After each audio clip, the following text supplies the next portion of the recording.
Our laws, as it pertains to substances, are draconian and bizarre. Psychopaths start this way. He was an alcoholic because of social media and pornography, PTSD, love addiction, fentanyl and heroin. Ridiculous. I'm a doctor, for sake. Where the hell do you think I learned that? I'm just saying, you go to treatment before you kill people. I am a clinician. I observe things about these chemicals. Let's just deal with what's real. We used to get these calls on Loveline all the time. Educate adolescents and to prevent and to treat. You have trouble you can't stop and you want help stop it, I can help. I got a lot to say. I got a lot more to say.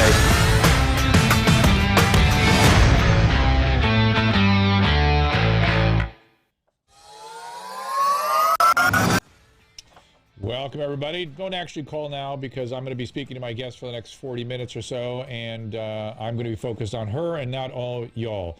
Of course, my guest is Megyn Kelly, attorney, journalist. Millions know her. She really rose to fame as an anchor at Fox News, then hosted NBC. In 2014, she was listed as one of Time's most 100 influential people, author of 2016 autobiography, Settle for More, and she has a new media venture, The Megyn Kelly Show, the podcast. A new one, she's had her first podcast out that I cannot recommend strongly enough. I suggest as soon as we're done here, you download, subscribe, go listen immediately. Welcome, the great Megyn Kelly. Megyn, welcome. Uh-oh. There you are. Well, hey. How's it going? It's great. Thank you so much for joining us. Tell people about the podcast. Well, I really just wanted to come out with something that I could control and that I wouldn't have to censor in any way, that we could have discussions about any tough... Oh, no. I wouldn't have to worry about answering to anybody or saying sorry to anybody, right? Because I just feel like more and more we're censoring ourselves and we're getting rid of free speech in this country, little bit by little bit. And if you're somebody who can have a forum where you can have open discussions, then you should take it. I feel almost like you have a moral responsibility to do it. I'm predicting that there will be more than just podcasting coming your way. I foresee a stream like this, or things when you have thoughts in your mind, you can just turn it on and go public with it. It's a new world, digital. I mean, you've been on the traditional media side. Isn't it sort of liberating to be on this side? 100%. And not only that, I just think that cable broadcast news is yesterday and the digital world is tomorrow. Yeah. And if you're going to place a bet, which is the position I've been in over the past, 2 years as I've been figuring out what I wanted to do next, this is a smart bet. This is where people are going. I mean, think of all the cord cutters. Even we don't watch cable news anymore. And I'm of cable news. I worked in it for 15 years. Almost no desire to turn it on now. I wish I could stay away from it more. It sort of sucks me back in. Did you used in your, well, I want to ask you this, the podcast evaluating the debate, is that up right now or is that coming later today? It's about to come up. Yeah, it should be up soon. All right, so I'm looking forward to that. But in the meantime, the interview with Mr. Greenwald, am I getting his name correctly, was tremendous. I noticed Megyn Dom retweeted, she called it one of the standouts of 2020. Megyn's a friend and really a good thinker. And I noticed you retweeted Megyn's comment. That was really nice of her. Obviously I love positive feedback. Any compliments of any kind are always welcome. But it's nice to get back out there and have people who I don't necessarily recognize as fans come out and say they're enjoying it. Great. All right. So again, check it out. It's the Megyn Kelly Show. Please go look at it right now. Obviously, the elephant in the room is the debates from last night, but I don't want to get into that just yet. I want to talk about you and how you got where you are and some of that kind of stuff. One of the things I was interested in discussing with you is I guess there are few attorneys in the media. There are not many physicians. But as professionals, it's a special sort of a burden we bear, don't you think, being in the media? We have our professional standards. Go ahead. I think it's a huge advantage. And I always find that it's no accident that my favorite television personalities have some sort of professional background. Just because they've done something else. They weren't dying to be on television. Right. They did something else. They've been out creating something in the arena, as Teddy Roosevelt would say, and not just spectating on those in it. And so I think you bring a special perspective to the news when you've been out there as a doer. Yeah, I've absolutely noticed that. And people that have not sort of worked in the world, they get overly invested in themselves in the media. When you're out in the world, you know what's real, you know what's not, and you know how not real a lot of the media is. Speaking of not real, you used the word in the Greenwald interview, the word disgusting in relation to the current media landscape. And I thought, oh my God, that is so disgust is exactly the feeling I have about it. Tell me a little more about that feeling. They're just so dishonest. I just don't trust them anymore. You know, I have felt it so acutely over the past 6 or 7 months during COVID, because that's something in which you really want to know what's going on. And it's been a microcosm of what we've seen in the media and so many other stories, which is the stifling of any dissent from the view that they want you to believe, right? Like, this is who we've decided is the right person, and if you don't accept his narrative, then you're a bad person and you need to be silenced. And this is more complicated than that. I think most people want to hear opposing views and see what makes sense to them and see who they trust.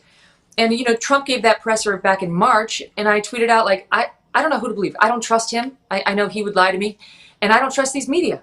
And all the media responded with, like, how could you know? I'm like, how could I not trust you? Russiagate, Jussie Smollett, in which case you told me he was a victim and how horrible everybody, like, and then they never apologize. Hands up, don't shoot. Like, they just don't acknowledge their mistakes, and they've lost all credibility with me. Yeah, Tori, as I saw this coming, I was screaming about it in January, saying that press needs to shut up. They're going to create a panic that is going to be worse than this COVID thing, and I got of course excoriated for that. But here we are now in terms of why the press would feel they weren't trusted. They just learned to pronounce some of the words they now have a clinical opinion about. That's insane. That is insane. It's beyond. Yeah. The editorial board at the New York Times got together and demanded lockdown. They're demanding non-pharmacological interventions. I thought that was the job of the health department. It was a kind of a craziness. We're going to look back on this, and it's not going to look nice for the press. Well, so 2 things on that. I had to have a wisdom tooth pulled recently, which was fine. Actually, it didn't even hurt. But the doctor said to me, and the doctor's in there during COVID doing, you know, in your mouth dentistry. Yeah, so sure. like 40,000 layers on, and so does his hygienist and so on. But they were there, they were doing it. Of course. And he told me, he said, I don't know a single, he's at a very well-respected institution. He said, I don't know a doctor that's not taking hydroxychloroquine prophylactic. Yeah. But you're not allowed to say it. Right? You can't say it. It's like, this is the whole reason for my show. We should stop saying you're not allowed to say it. You are allowed to say what you want to say. You are. This is still America. It's hard to recognize it. It's not the one I was used to, but I agree with you 100%. Yeah, but there are some states where you cannot prescribe it. It's illegal to prescribe. So my next question is, don't you think, and I'm going to put your attorney hat on for a second, when we look back, well, when we get far enough away from the craziness and we can think with clarity again, don't you think there's going to be legal action for constitutional overreach on some of our government officials, particularly certain governors? Yeah, I do, because I think people are just, they're not quite in the fetal position right now, but they're scared. And I understand that. The media has scared the living daylights out of them. Yes. I mean, I don't mean to compare COVID to the flu. I know that's controversial. I get that they're different. But if you were to put the flu numbers of deaths on the screen as often as they do with COVID, people would be scared too.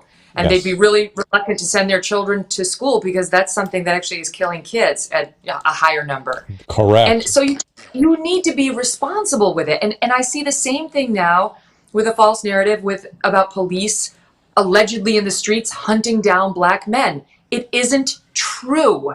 What the media does is they take a sensationalistic case that almost always happens in an election year, and they decide to blow it up into something that they claim is representative of the relationship between all police and all black men. Whereas you could take similar video of police and a white man resisting arrest that ends badly. Not to say either's okay or great, but they only choose the ones where it's a police officer with a black man, and then try to tell everybody that's what's happening. It's happening everywhere, and black men are not safe in America. Well, and Greenwald mentioned in your interview that's up right now, Megyn Kelly show, that the dishonesty around congregating, that you're not allowed to have more than 8 people in your backyard for a barbecue, but you can have 50,000 people in the streets of Hollywood. And I don't care if they were to say, you know what, this is such an important issue, we're stepping aside. Of course it's going to create some spread. We wish they wouldn't congregate in the streets, but it's so important. We will step aside and our recommendations will take them down for this important demonstration. Instead, Because I had the public health officials, I do a local news broadcast, and I bring the public health officials in. I go, tell me something. So 4 people congregating, no good. 10 people worse? Yes, 10 people worse. 100 people worse? Okay. What about 50 effing thousand people? That is a right and a privilege. That is their demonstrations. That is a privilege of the United States First Amendment. And that's their answer. And you have people rightly saying, you didn't let me say goodbye to my dying parent in the hospital because you said it was going to endanger lives. And I listened. Husbands who didn't get to be with their wives when they were giving birth to their babies, and they listened. And then they're supposed to just say, when they say, well, Ruth Bader Ginsburg died, so people really felt the need to go and put those flowers out. Like, I can understand people's rage, not to mention, the restaurant owners and the hair salon owners, the people whose entire livelihood is being destroyed, where there is a way, if we get creative and clever, to help them. But instead, we just shame them, saying, you want to kill people, and it's really about them trying to stay afloat and keep their own families well. Disneyland was begging the governor of California to give them guidelines, as every other governor and every other leader in international settings for the Disney parks have provided guidelines where they have safely opened their parks with no surges. Our governor refused, and 25,000 people lost their job yesterday. Yeah, and honestly, I just got back from the Jersey Shore, which is where we spend our summers. Jersey baby. And we have a fun, we have a fun amusement park there on the Jersey Shore, and it was open. They wiped down the rides in between. You had to wait a little longer to go on. They didn't fill every cart on the Ferris wheel, and but it was working fine. People had a great time, and there was no spike. We were there all summer. There was no spike whatsoever in the COVID rate. It's just, you have to have the will to do it. And I think right now, I can't help but think that on November 4th, somehow the will is going to return. Right, magically we'll be able to do. I think we ought to have a hashtag like October 19th or something. Open your business. Hashtag everyone opens. Hashtag or open safely. Everyone open safely. I mean, I'm not advocating that we just disregard. I'm saying we have to learn how to live with this thing. Learn how to live with it and have and reduce the risk. And there's a study that just came out. I'm going to be reporting on it later today, that showed that something like only 8% of infected individuals infect others. I should get the headline out for you and see exactly what it said. But it was really rather striking how few people are dramatically infectious, let's just say. That most people do not spread the virus. Here it is. Increase. Oh, no. I don't have it. I might be able to come up with it. Look what's happening in the schools. Just this week, the data came out that the transmission rate in the schools is far lower than anybody expected. It's less than 1% now amongst the kids and the students and the teachers. And contrast it against the damage that's being done to the kids in being forced to stay at home, from lower socioeconomic classes who can't even get access to the internet, to kids in families of abuse, where teachers are usually the first line reporters of abuse in children. It's like, can't we get real about the relative risks on both sides? Well, this is the thing that made me apoplectic from the beginning. We have people making decisions that aren't used to making a risk-reward analysis. So we're talking about, everyone's worried about health. Well, health is not one illness. So we have people delaying treatment, delaying screening, delaying getting to the hospital when they're actually sick and dying. We have people escalating their depression, suicides, alcohol use. There's just a study that just came out talking about the particularly women are severely using alcohol right now, white women particularly, opiate overdoses. Here it is. It came. It's arrived. And God knows what we're doing to the trajectory of a generation by holding them back from their social and cognitive development. Right. Oh my God, that's exactly it. I mean, my kids are little. They're 11, 9, and 7. And, half the reason you send them to school is not so that they can learn how to multiply fractions, but to navigate social situations and resolve conflict and be around other little humans for the practice of when they're out with all the other larger, older humans in college and so on. They haven't been getting any of that. I mean, it's not real. I get to listen to the Zooms now, right? Because I listen to my daughter. She's on. It's great. The teachers are doing a great job. But it's not that what she's learning right now is critical. The whole point is to get them interacting with others, and that's gone. It's gone. And I understand back in March, I understand in April, but now here we are. We're moving into October, and the rates are going down, and we're getting better at treating it, and we're going to find a vaccine, and we figured out social distancing. And so it's like, it's time. The scales are changing. Yep, you're absolutely correct. Do you mind can we talk about your kids for a second? Sure. Their names caught my attention. I wanted to know immediately where, I mean, obviously, as I look at your kids' names, they have historical implications in various ways, right? Is that where the names came from? No, but I know why you say that. So my oldest child, a boy, is named Yates, and that's after his name is Edward Yates, and he's named after my dad, who was Edward, who died in 1985, But and not, my husband's dad. but his not name was- W.B. Yates. No, but okay. it's funny because our priest said to him, how do you spell it? You know, is it Yeats? And he said, no, it's Yates. And he said, oh, okay, so not like the poet. And Yates said, no. And then he looked at the priest and said, how's the other guy spell it? The other guy. So anyway, that was Yates. He's named after his grandparents, his granddads. And then when we got pregnant with Yardley, my middle child, you know, when you have a first kid named Yates, you can't name your second child like Anne. Kathy. You know, like, their whole life. It's like, oh my God, Yates is so interesting. Yeah, okay, good. So Yates, where does that come from?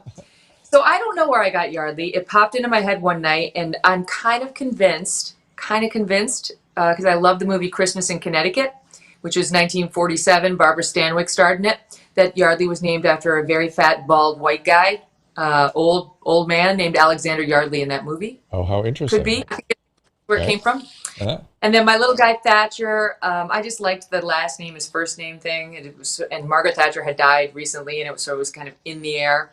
But then my Irish friends are like, you better not have named him after Margaret Thatcher. And I did not name him after Margaret Thatcher. But I you just can tell liked him, you'll give him Yates. Tell him, Yates, I named Yates after a famous Irishman.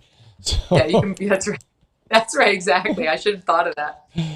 So also, if you don't mind, take me down the road for media for you. So you're practicing law in New York, and how did journalism happen? And would you call yourself a journalist, or would you call yourself a commentator? Tell me more about that. I'm a journalist. I do some commentary as well, and analysis, news analysis, but I'm a journalist. So I was practicing law, and I'd practiced law for almost 10 years. And I decided I just wasn't happy at all, and needed to make a career change, and had no idea what that meant. Like, well, what next? Because as you know, when you go to training for a long time to do one thing, and then you do that thing for a long time, especially a profession, unlike journalism, which is considered a trade, you get, you feel proud of yourself. You think you're fancy, and your ego gets attached to it. Well, your identity gets wrapped up in it, right? 100%. Yeah. And I was proud of it. There was no one in my family who had gone to professional school. So what sort of law were you practicing, if you don't mind me asking? What? What sort of law were you practicing? I was a commercial litigator, so I tried business cases, mostly defense work for a big firm named Jones Day. And I liked the actual practice of law for a long time, but it was just such a grind. And I spent all of my 20s at the office. I just didn't nurture any relationships, never mind my own well-being. And there was one night driving home on the Kennedy. I was in Chicago, and it was 2 in the morning, and I was like, if I just turn this car off the road, like maybe I could just break a major bone. It would have to be a major bone, like a femur, maybe not my back, that would be too awful, but like, a rib, that's not going to do it, an arm, but I need a break. And that was really my red flag that maybe I needed a different profession. Maybe that's not a normal thought. Maybe that's not a good thought. Yeah, no. I know a lot of lawyers who have stories like this. It's such a grind, and people don't often talk about it. And a lot of lawyers turn to drugs, or huge use of alcohol and abuse of it. Yep. And I really just didn't want that. I looked around, and there were a lot of guys at the firm who had ex-wives and a couple of mortgages, and they were golden handcuffed to the firm, and I wasn't. And I was like, I'm out of here. And my one friend said, "Don't do it, MK." He's like, you got to stay. This is your highest and truest calling, and you'll never be as good at that job as you are at this one. And I looked at him and I said, "But I get to be on TV." And it was really just more like, I'm doing something that excites me, and that might be fun and utilize some of my skills. It's funny. I had people early on too saying, "I just don't want you to ruin your career." You're like, maybe I have some instincts that you don't recognize. I know there's things that we could do here that you don't really see. Has the lockdown been okay? Oh, let me ask something back to the law. What do you make of the threats to expand the Supreme Court of the United States? That's not going to happen. I can't believe the Democrats mean that threat. I don't believe they'll do it. Expanding the Supreme Court is killing the Supreme Court. The Supreme Court's over if you do that. It'll have no credibility. No one will adhere to the rulings because they will consider it an unelected political body. It will just keep expanding because then when a Republican gets back in the White House, he or she will add his own 3 justices, and it'll be over. I mean, the jurisprudence as we know it will be over. So I don't think they'll do it. I think it's an empty threat. And you've described yourself in the past as apolitical. Are you managing to hold a middle ground these days? Well, yes, I think so. I mean, I mean it in a couple of ways. I'm not driven by politics. I'm not somebody who, eats, sleeps, and breathes politics as some people are. I like it as a piece of news that I cover, but I like covering legal news and I like covering cultural news and, crime, whatever it is. But politics has its own lane. But it's not what I'm about. Like, I've never been a hard partisan. I've been a registered Democrat. I've been a registered Republican. I'm a registered independent. Me too. I just don't. Yeah, not like I don't feel like yes, the Republicans those are my people, or the Democrats they're for me. I'm you know what? I'll make a on a case by case basis. Yeah, exactly. I sometimes I thought I was libertarian, but libertarians don't really have a heart, so I'm not a libertarian either. So I'm not sure what I am half the time. Yeah, it's hard. Right. It's hard to hold middle ground. You interviewed a friend of mine, somebody I did a radio show for quite some time, Lauren Sivan, who was really one of the first people to say "Me Too." How was that interview? How did you find that? She's so brave. Yeah. Lauren Sivan was. She doesn't get enough credit for her role in taking down. I completely agree with you. She really was the first one that said "Me Too." She goes, "Oh yeah, that happened to me," because she had told us about it a couple of years before. Well, that's right, and nobody had gone on television to tell their stories about Harvey except for Lauren. She was the first one. And she was not somebody who, had a lot of power in the television industry or Hollywood for that matter, which she wasn't really in. But she did it. She did it before he fell. So the story had been broken by the New York Times, and Rose McGowan had come out, and she and a couple of other women, and Lauren came on my show on NBC that Monday. It broke on a Friday. She came on that Monday and told a disgusting story about how she just met him in a restaurant at random here in New York. Yep. He took her on a tour of the restaurant. He found her in a hallway down in the basement of the building. And the next thing you know, he was pleasuring himself right in front of her. And poor Lauren is like, whoa. Yeah, corner her down there. I mean, and she said, and because we did a radio show every day, I brought it up several times to kind of really explore it, what that experience was like for her. And she said, look, this guy's 250 pounds. What am I going to do? She's 85 pounds and 5'4" or something. Yeah. And, and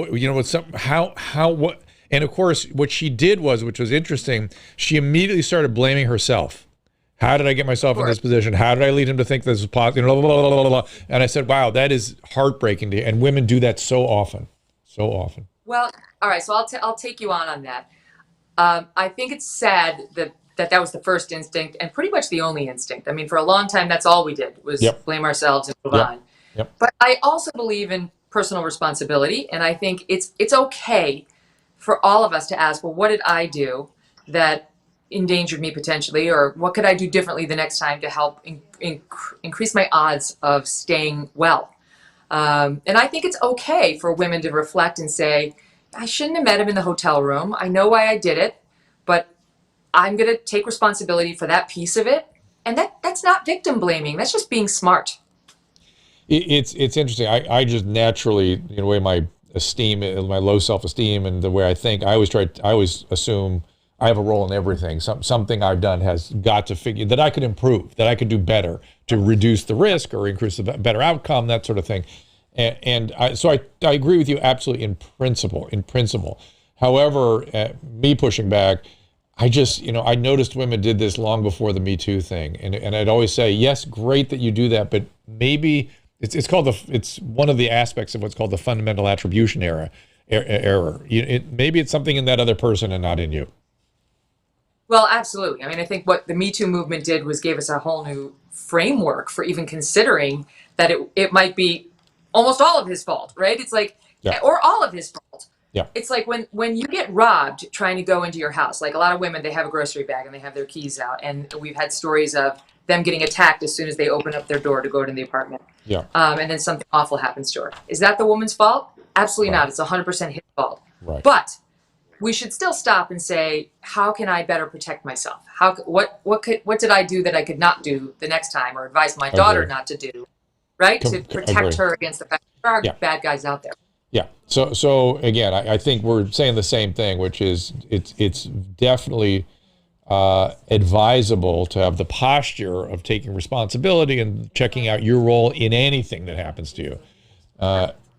It's more empowering. It's more empowering. Just one other point on that. Absolutely. As somebody who's been, I don't like the word victim, but as somebody who's been the target of a couple of bad guys in my life, some actual criminals, I just think it's much more empowering to believe maybe there is something I can do differently that will change my future, that will improve my chances of never experiencing this again. So that it's not always to be seen through the framework of who is to blame. Some things can be seen through the framework of how do I empower myself to do better and have a better future in dealing with powerful men or potentially dangerous people. Yeah, I'm sorry you've been through that. Is this all part of the media story for you, the media career? Oh, no. I mean, I had a very bad criminal stalker for a while. That was a very scary situation. And then I had another one right after that guy. And then, I've had some public situations that people are aware of, but look, the one benefit of all that stuff is you do get stronger. If you don't, collapse in a ball on the couch, Good. You do get stronger. No, I think you saying that, I think that helps other women. Well, I hope so, because honestly, in a way, huge crises thrown at you or in which you suddenly find yourself are a gift, because how are you going to build your superhero muscles if you don't have a few of those thrown your way? That's a pretty bold statement. That's I don't know that we think that way these days so often. In fact, I'm going to incorporate a little bit of that in my thinking. I in this day of safe spaces and whatnot, what I've been saying is sort of clinically, look, when people have sensitivities or thoughts or phobias or things they can't tolerate, here's how we deal with it. We expose them. We expose them to those things, and guess what? That builds resiliency, and they learn to manage their feelings around it, and they get better. But the same is also true for, this is sort of in a non-path, this is almost like an athletic thing you're talking about, which is you can go build powers you didn't know you had. Yeah, and there's only one way to do it: exercise the muscle. Yeah. How are you going to get a big old bicep? You can't just sit on your couch and will it. You've got to get into the gym and lift it and break down the fibers a little so that they come back stronger. And I think the same is true for resilience and grit. I have so many women say to me, you seem so strong. How can I raise a daughter to be strong like you are? And the sad truth is they need to go through some stuff. Like, you have to let them get hurt, fall, have their ideas challenged and fall on their faces, find themselves on the wrong end of hopefully just mild, not bullying, but, mean girls or mean boys. It's not that you wish any of this for your child. It's just that you shouldn't stop it from happening out of a desire to protect them, because they have to learn. At some point, life is going to bully them. It is, no matter how many safe spaces we create during their childhood. And our job, when we still have them cooking in the house, is to give them the skills with not only how to deal with the other people, but how to deal with their own heads in processing it. And failure, gift of failure. Of course, 100% failure. And I'm guessing your family of origin, your parents gave you a similar environment, and you lost your dad at quite a young age, right? Yeah, my dad died of a sudden heart attack in 1985. It was 10 days before Christmas. Oh. I was 15 and he was 45. And my mom found herself a widow at age 44 with 2 kids in college and one a sophomore in high school. Oh my goodness. And she was a nurse. So, it's not like we had a lot of dough.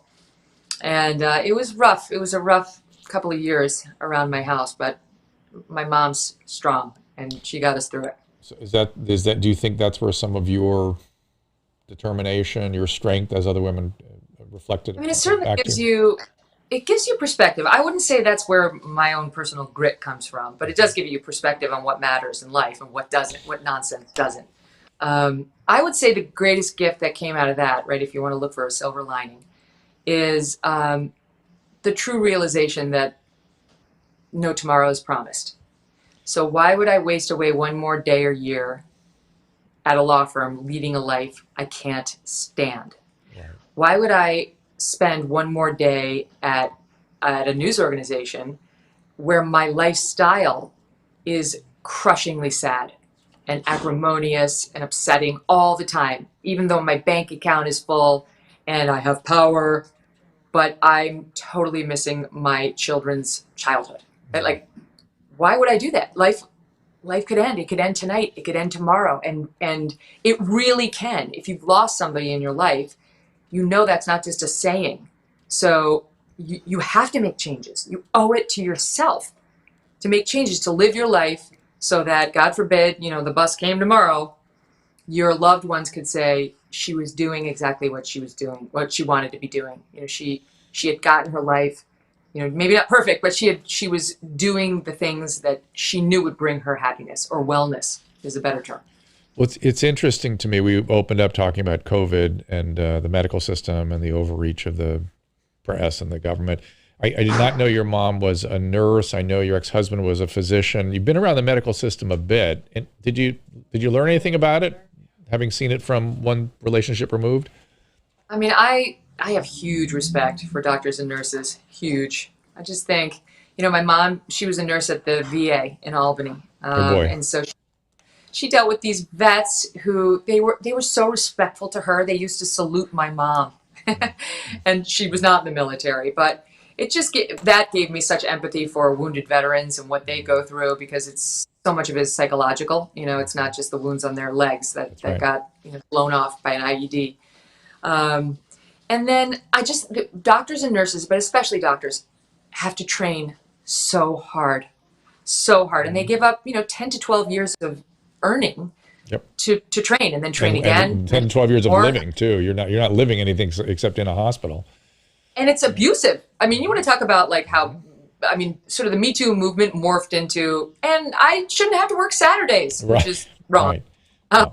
But like in a journalism shop, that's now what you get. Like, oh, I shouldn't, I'm tired I'm not in my happy place with my work-life balance. Right? Tell it to a doctor going through residency, trying to save people's lives. If that's your complaint, this is not the profession for you. And then in today's day and age, with all the insurance hits they've taken, they don't really make a lot of money. I mean, the doctors... It's hard to make a living. You see the plastic surgeons and what they're doing, but they're literally making between 100 and 1,000 times more per unit time than the average physician.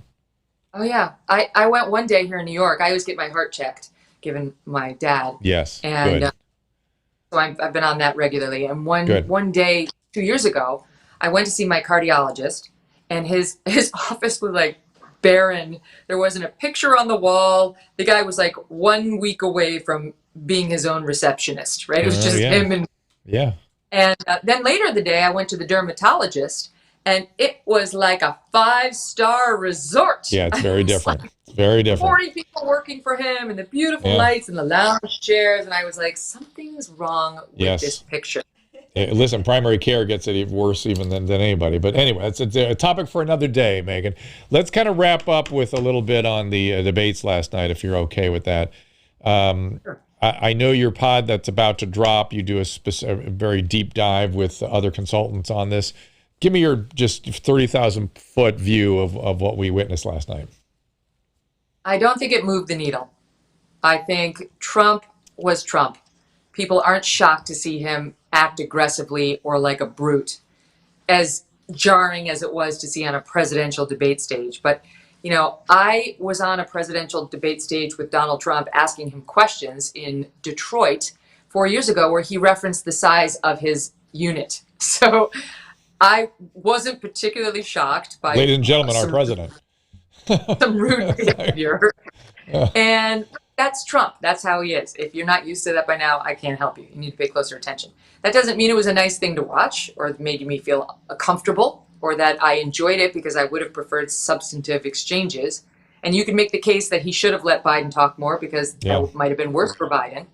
But that's the state of America. I think what we saw on that stage represents America right now, shouting at each other, looking at each other through the least generous lens, telling people to shut up, calling them names, not letting them finish their arguments, back and forth, both of them. And, I think a lot of people were like, and Real Housewives of Beverly Hills. Where is that? Right. How do I get it? Right. It's Watch What Happens Live. Here we go. Anything. It's funny. But I thought it was nice to see Biden at least appear more nimble than he has appeared in so many of his media opportunities. So that was at least reassuring. It's sort of relieving, let's put it that way. Listening to him talk is like you're on eggshells, aren't you? Because as a human being, you're rooting for him to like land the sentence. Like you can do it, let's go. I know you can. And so when he was landing the sentences, you felt a little relief. Like, okay, God, I don't want him to. I don't want him to be embarrassed. Not looking for it. Remember Admiral Stockdale in the vice presidential debate when Ross Perot ran? He was Perot's vice presidential candidate. Right. He didn't hear anything, and it was like, I know. I don't want to see this. It's a train wreck. Right. That's pretty funny.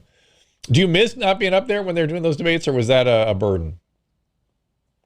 No, I miss it. I would like to do that again. And I think I could do a pretty good job of it. I'm sure. It's a hell of a preparation. You know what I mean? It takes months, and it's just brutal because you got to know everything about everything, and the stakes are very high. And if you don't do well, you just get crushed by the media, as we're seeing today. But I don't care. I like high stakes situations like that where your adrenaline pumping. And you tweeted something to me made perfect sense. Is why doesn't the moderator have a hold button for the mics? He or she needs to be able to control the debates, but turn the mic off. That's it. The mics and the camera. Oh, camera too. Yeah, interesting. Yeah. If Trump was going on, interrupting, and I had control, I would have said because they can hear you through your mic, cut his mic and put the camera on me. And I would have just sat there. And when he was done, I would have said, no one heard anything he said, because we cut your mic and the camera's been on me. And that's what we're going to do tonight if you guys keep interrupting each other. Love it. But you had to do it early. You would have had to take control, and you would have had to do it early because, as you know, when you're dealing with like a 2-year-old, if you don't follow through on your threat, the first time you make it, there's no getting it back. Yeah. And maybe, how do you feel about a Joe Rogan lengthy sit down with the two of them? I would love that. Yeah, I would 100% listen to that, because Joe Rogan goes for 3 hours. Yep. So it'd be a chance to really flesh out arguments, and you might actually learn something about them, unlike last night. And finally, tell me about the media company, where it's going, what we should look forward to. Tell me more. Well, I named the media company Devil May Care Media because I wanted it to telegraph my mission statement. The full saying is the devil may care, but I do not. And it's what I'm trying to say is we're getting scolded in every corner now for every thought we have, everything we say, everything we do. And I'm done. I am done. We can't live like this. We shouldn't have to. You're not bad because you have a, quote, heterodox view of any of these third rail issues. We have to be able to talk to each other. Human beings are complicated. Life is complicated. The only way forward as a nation, as a people, is to communicate. And to tell somebody you just must stop talking. You're no longer allowed in the conversation, and I've labeled you something awful because our views don't match up, is what a frightened person does, and it completely shuts down your exact goal. The other person's never going to be persuaded. They're actually going to develop an antipathy toward you. That's right. So I think the solution is for not just me, but anybody who can do it, start talking about these issues. You don't have to do it perfectly. It's not true. You don't have to be on eggshells when you talk about everything. Talk about them in a way that makes sense to you. And when somebody gives you pushback, you say, let's talk about it. Let's talk about it. You tell me more about why you think it's offensive. Then I'll tell you why I think it isn't. And on we go, because That's what's American. That's one of our fundamental values. And that is Megyn Kelly. You can follow her at Megyn Kelly on Twitter. You can watch the Megyn Kelly Show, which we have up on the screen right now. And it is really, Megyn, it's such a privilege to talk to you. Thank you so much for spending a little time with me, and I'll let you get back to the kids now. Thank you for having me, and I look forward to doing it again. You name the time. I'll be there. Thanks, Megyn. Bye. And for the rest of you on so chat, much focus on keeping ourselves and our loved ones safe and healthy, it's easy to forget that most of us are going to experience things like allergies, colds, possibly even the flu. So reminding you, proper hydration is crucial for all of these things. Remember, even slight dehydration can make you feel like you're getting sick, and none of us need that anxiety right now, that's for sure. That's where Hydrolyte comes in. Longtime fans will remember my obsession with Hydrolyte, which is simply the best oral rehydration product I've tried. I'm even more excited to introduce their brand new single-serve powder sticks. Simply pour one powder stick into a glass of water. They recommend 7 ounces. The powder dissolves almost instantly, creating the perfect balance of sodium, glucose, and water. Delivers up to 4 times the electrolytes of your typical sports drink. The other great news about Hydrolyte's new powder sticks, they're 100% all natural, no artificial flavors, colors, or sweeteners. They're available in flavors like orange and lemonade, and they taste great. Hydration is crucial, and Hydrolyte is fastest and easiest way to stay ahead of it. Get your supply of Hydrolyte powder sticks now at hydrolyte.com/DRDREW. Again, that's HYDRALYTE.com/DRDREW, and then use that code Dr. Drew 25 at checkout. The World Health Organization estimates that each year approximately 1 million people take their own life. That's 1 death every 40 seconds. Experts predicted numbers would peak in 2020, but no one could have imagined the devastation brought on by COVID-19. During the coronavirus pandemic, you may experience anxiety, sadness, and loneliness. Existing mental health conditions, including severe anxiety and major depression, may worsen. If you're feeling hopeless, contemplating self-harm, or you're concerned about someone else, I'm here to tell you there is hope. A Mission for Michael is dedicated to helping clients achieve complete inner and outer transformation. Mission for Michael is the premier resource for intensive mental health treatment in Southern California. With an astonishing 2-to-1 client-to-staff ratio, each client in their facility receives individual care 24 hours a day, overseen by a team of all doctorate or master's level clinicians. With a focus on evidence-based treatment, along with personalized and compassionate care, they offer mental health treatment that can change lives. If you're suffering from mental illness or you're concerned about a loved one, go to amfmtreatment.com. Again, that's a mission for Michael, amfmtreatment.com, or call 866-581-4401. Again, that is 866-581-4401.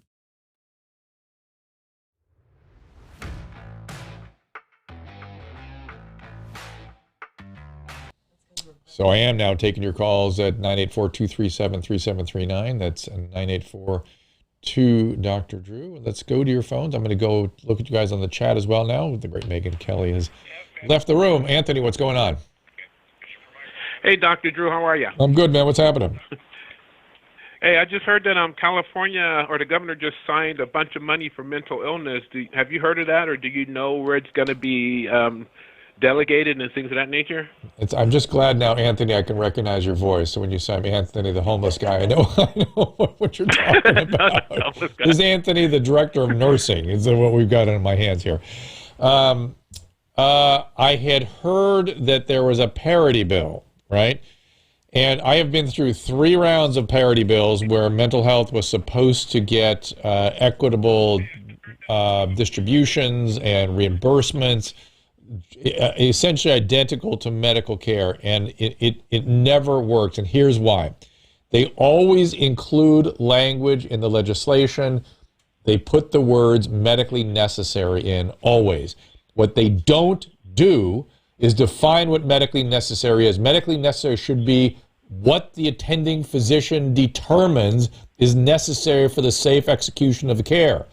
Instead, you know what medically necessary becomes. It becomes something the insurance company sets, and it has nothing to do with the reality of the care of the patient. So here we go again. Yeah, okay, sorry, man. I just wanted to get your perspective. Yeah, that's another conversation. We should have another conversation, offline about the frustrations of how You can't keep people in the hospital more than 3 days. What do you do with residential care? How do you find what do you do with locked bed needs? So much stuff is a mess still. Once we get the laws to be able to help people with chronic psychiatric illness, then we got to come up with the facilities and the way to pay for it, right? Right. So, well, they just, I've seen this and I'm like, okay, well, this is great, but then I know in the back of my head it's just the same old. That instinct is good. And each time it gets a little better. Don't get me wrong; it's not as though they're not trying. It's just they leave that language in that the powers that be then exploit, and of course, all of it undermines the caretakers. Right? If you let the person who's in the room make the decisions, he or she knows what that person needs. Instead, it goes to a review agency somewhere whose job is to get the person out of the care. It's just sad. All right, Anthony, good to hear from you, man. Yeah. All right, thanks. All right, take care. And my number again, 984-237-3739. Let me look what you guys are talking about here. Can I address the promotion? Can we, Susan, you want to address somebody wants you to address the promotion of psychics on your platform. You have a microphone? That is your business.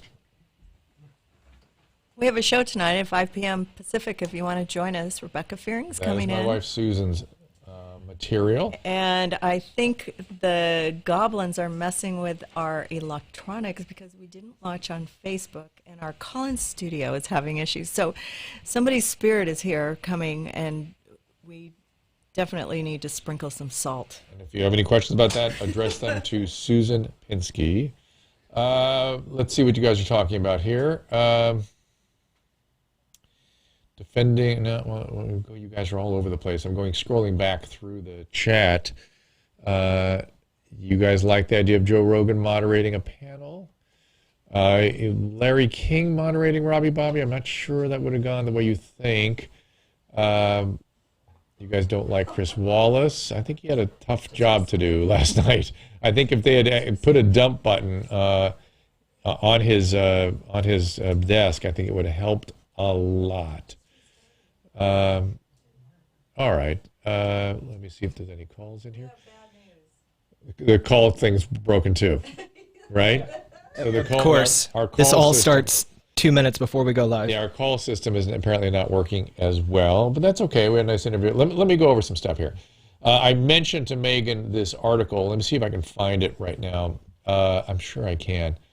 Regarding here we are.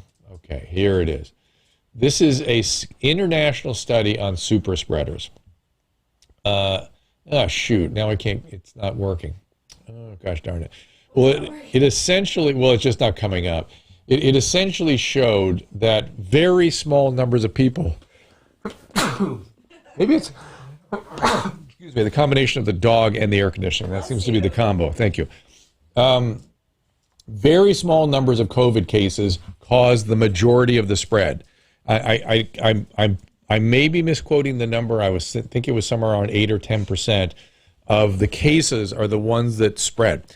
And what they showed was that it wasn't that there was something unusual about those people who were spreaders. Now I'm breaking up on the screen too. It wasn't something unusual about those people that were spreaders. It was the proximity of two other people, the duration, and the indoor with lack of ventilation. Those were the criteria that set up large-scale spreads. In fact, they were able to show that people who hung out with other people for long periods of time where there was not proximity and no ventilation, if they had anything else, if they had ventilation or distance, they didn't spread it. They did not spread it. But about 10% of people were locked down in their homes and spread it to everybody in the home. And so this was another study that showed that lockdown may not be a good move. It may, in fact, be the way we spread this thing. So outdoors, ventilation, mask, distancing. So Dale is asking, if only 8% are becoming infected from others, what is infecting people? Let me say it again. Only 8 or 10% of the people do the infecting, right? They're the ones that do the infecting. So if you hang out with somebody with COVID and you're more than 6 feet away and there's ventilation and you wear a mask, you are not going to get it. However, if there's 10 of you in a room for a couple of days, you're all going to get it. I know. You need to. Why is this dog upset? So the point is something we've known, we've been speculating all along, is that distance and ventilation and masks work. And if you're not locked down inside with somebody, you're less likely to get this thing. So it's just it was an interesting study. And McDonald Farmer, asymptomatic don't spread. They do spread. Asymptomatic carriers do spread, and children do spread. That was something else that came out of this study as well. And so children don't get the illness, but they do spread the illness. That's something we've been wondering about for a while, and now this looks like it is the case that they do spread even when they get essentially no illness. Kindly add links to the studies I'm talking about. I will try. I just tried to open one up, and it didn't go through, and so I'm sorry about that. All right, Femboy, tell me, what did I say that was bias? Okay, somebody expressing bias. Thoughts on excess deaths, percentage from suicide and ODs. Yeah, excess deaths, I don't have the numbers. If you do live Mar, please give them to me here. I'd love to see them. Because we do know that suicide is up, alcohol is up, alcohol in white women particularly way up, opioid overdoses are up. The data, if you want to review the data, is kind of interesting. In California, we continue on a downward trend in spite of the director of our overall state health department telling us he guaranteed a 90% increase in hospitalization within the next 2 to 3 weeks. We've continued down instead. Deaths are down, but that's a lagging indicator, but they're way down. We've sort of plateaued and kind of turned down again in terms of cases. The really interesting thing is to look at things like Florida. Now, Florida has opened back up, and Florida so far is kind of in a plateau, no increase in anything. Indiana is also, Susan, you're on the phone with somebody. Indiana is also open, apparently. And they are plateaued, but their hospitalization rate has increased a little bit. That is something really worthy of keeping an eye on. Now, they don't have lots of hospitalization. They've gone from essentially 700 to 940. But that's a move. That's a trend. We want to watch that. Are they having trouble with Indiana with this opening? Are they not able to control it properly? And then, as I've expressed yesterday, South Dakota, North Dakota, Wisconsin, they are in a really serious uptick. If you look at the national data, which I will do really quickly. Again, states that are being careful are doing pretty good. We're being too careful in California, unfortunately. National data is sort of plateaued right now, both in terms of hospitalization, the death rate may be going down a little bit, and even the case rate is sort of plateaued. So it's kind of interesting. The virus will tell us. The virus knows what he's going to do. We don't know.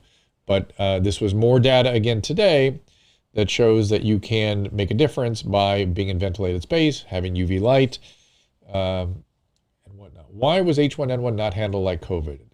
That's an interesting question, Tom Cigar. It's obviously a different virus, but why was one barely noticed and one was a complete shutdown of the world? It seems like there should be a middle zone there somewhere, right? Doesn't it? I would agree. There should be a middle zone. Okay. Anything else, guys, from your end? Anybody? You guys everyone happy? You're all upset that we're not on Facebook and the phones aren't working. You're going to sage the room. We need to sage the room and all right. get the spirits out. This is all right. ridiculous. Let me just, before I wrap up, the email didn't go out. The text didn't go out. Apparently my voice, my mic volume is fluctuating all over the place too. Yeah. So we're having a technical meltdown of one type or another. Sorry, everybody. Are masks being a problem with flu season, as Fauci mentioned, the increased spread of flu? Yeah, Matthew, it's a really interesting question. Flu is down right now, and that may be distancing and hand washing. Flu is very much transmitted on hands, and so when you mess around with the mask on your face, that's a potential for flu to be transmitted. That's what Fauci was worried about, but thus far, flu is down. The question is, will everybody get the vaccine, which they should. If you're over 65, you ought to consider the high antigen vaccine. The rest of us should get the vaccine. Okay, thank you, Jeans. Still no calls. That call system is just down, huh? No, people aren't calling. Oh, No, it's down. Yeah. It's down. I called it. It's down because like ours are in the guest list, so ours would go through. Yeah, I don't know what's up with the internet today. It wasn't working on Facebook. The text alert didn't go out. Call-in studio didn't work. So something must be up with like the internet backbone Well, today. I'm just glad I got a Of chance course. to talk to Megyn Kelly. That was a I good. know. Yeah. We had a great interview. She was great. She was great. Thank you to Caleb for producing this, Susan for producing. Thank to Michelle Poe for the design of what's behind me here and the lighting. And we will be back over the weekend. Yeah, we'll talk on the weekend. We'll do from a different location. But yeah, here and there I am. Yeah. Yeah, Mask Up, Diamond says, I think that's right. I mean, why not? Josh Potter now has a podcast. Yep, Pockets Full of Posy. That's true. I'm turning off the Skype. Maybe it's all these people in here with their No, I don't think so. I doubt it, but we'll see. Okay, you guys. Well, good seeing you. Thank you to Megyn Kelly. Check out her podcast. And don't forget our stuff. Don't forget After Dark and all the pods over at drdrew.com as well. It's International Podcast Day. So congratulations to everyone that's out there podcasting. And I will see you in the stream in a couple of days.